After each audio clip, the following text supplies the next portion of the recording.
আমরা কিভাবে যে কোনো একটি মোটরের ওয়াটার সেল পরিবর্তন করতে পারি।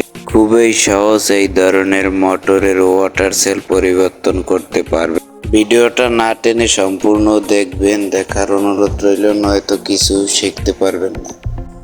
4টি নাট থাকে, নাট 4টি সুন্দরভাবে খুলে নিলাম। এরপরে নাট 4টি খোলা হয়ে গেলে হালকা স্ক্রু ড্রাইভার দিয়ে চাপ দিলেই বাস পাম্প সাইডটা খুলে যাবে। পাম্প সাইডটি খোলার পরে দেখতে পাবেন এরকম একটি প্লেটের ভিতরে একটি নাট থাকে। 17 নম্বর এল দিয়ে এটা খোলা যায়।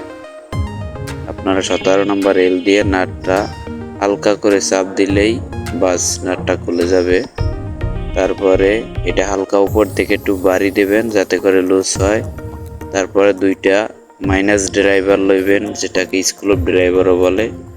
হালকা করে চাপ দিলেই উপরে উঠে যাবে। তারপরে সেই কাঙ্ক্ষিত আমাদের ওয়াটার সেল। এই ওয়াটার সেলটা আমরা পরিবর্তন করব।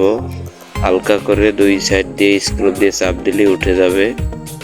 কত সুন্দর উঠে গেছে। এরপরে নিচের অংশ স্ক্রু ড্রাইভারের মাথা দিয়ে চাপ দিলেই উঠে যাবে।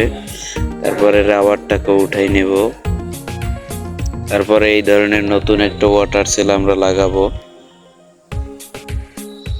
এটা হলো 14 নম্বর ওয়াটার সেল। এই যে 14 নম্বর, দুটোটাই ম্যাচিং করে নেবেন সুন্দরভাবে, নয়তো পানি আবারও লিক করতে পারে। তারপরে রাবার আর সাদাটি অংশ থাকে, ওইটা বসিয়ে দেব। তারপর উপরের অংশ বসিয়ে দেব। তারপরে আমরা আবার উপরে একটা লক থাকে, লকটা আমরা বসিয়ে দেব। তারপরে আমরা সেই কাঙ্ক্ষিত প্লেটটা বসিয়ে দেব, যেটাকে পাংখা বলে। পাংখাটা বসানো হয়ে গেলে নাটটা আটকে দেব। আটকানোর পরে আমরা পাম্প সেটটি উপরে বসিয়ে দেব। বাস ওয়াটার সেল লাগানো কমপ্লিট। আপনারাও পারবেন। ভিডিওটি ভালো লাগলে লাইক করবেন, কমেন্ট করবেন এবং বন্ধুদের সাথে শেয়ার করবেন। চ্যানেলটি সাবস্ক্রাইব করবেন।